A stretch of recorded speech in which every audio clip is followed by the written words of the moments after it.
మా husband Thailand నుంచి ఏం తీసుకొచ్చారో చూద్దాం. 2, 3 టైప్ ఆఫ్ చాక్లెట్స్ అయితే తీసుకొచ్చారు. మ్యాంగో జెల్లీ చాక్లెట్స్ బాగున్నాయి. బామ్స్ తీసుకొచ్చారు, పెయిన్ బామ్స్ మా అత్తయ్య కోసం. ఇవి బ్యాక్ పెయిన్ చాలా బాగా పనిచేస్తున్నాయండి.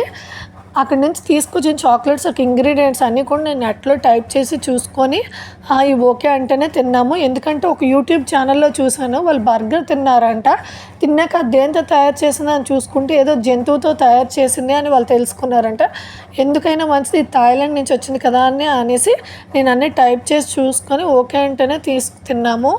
నెక్స్ట్ పెయిన్ బామ్స్ అయితే చాలా బాగా పనిచేస్తున్నాయి.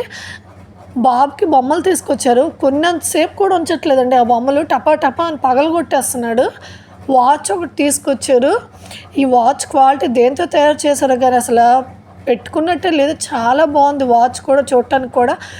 ఈ ఈ gold bar type chocolates taste చాలా బాగున్నాయండి. నాకు ఏమైనా బాగా నచ్చాయంటే ఈ చాక్లెట్స్లో ఇవే బాగా నచ్చాయి. 2 టాప్స్ అయితే నేను తీసుకురమ్మన్నాను, కొంచెం పెద్ద సైజే తీసుకురమ్మన్నాను. ఇవన్నీ ఫిట్టింగ్ అయిపోయాక మళ్ళీ మీకు ఒకసారి చూపిస్తాను. ఎందుకంటే చిన్న సైజు తీసుకొచ్చేస్తే మనకి ఇక్కడ ఫిట్ చేసుకోవడానికి బాగోదు కదా. అదే పెద్ద సైజు అయితే మనం ఫిట్ చేసుకోవడానికనే వీలు ఉంటుంది కదా. అక్కడ ప్రపంచంలోనే పెద్ద జ్యువెలరీ మేకింగ్ ఉంటుందంటండి. అంటే మన కళ్ళెదురుగానే జ్యువెలరీ తయారు చేస్తారంట. అక్కడికి వెళ్ళారంట మా హస్బెండ్. అక్కడి నుంచి నాకు ఒక అమెరికన్ డైమండ్ రింగ్ అయితే తీసుకొచ్చారు.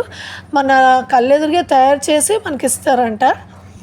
అది సర్టిఫైడ్ గ్యాలక్సీ జ్యువెలరీ అంట. ఇది చాలా బాగుంది ఈ రింగ్. మా హస్బెండ్ నా కోసం ఏదైనా 6 ఇయర్స్లో ఆలోచించి నాకు సర్ప్రైజ్ ఇచ్చింది అయితే మాత్రం ఇదే. చాలా హ్యాపీగా ఫీల్ అయ్యాను ఇది చూసాక.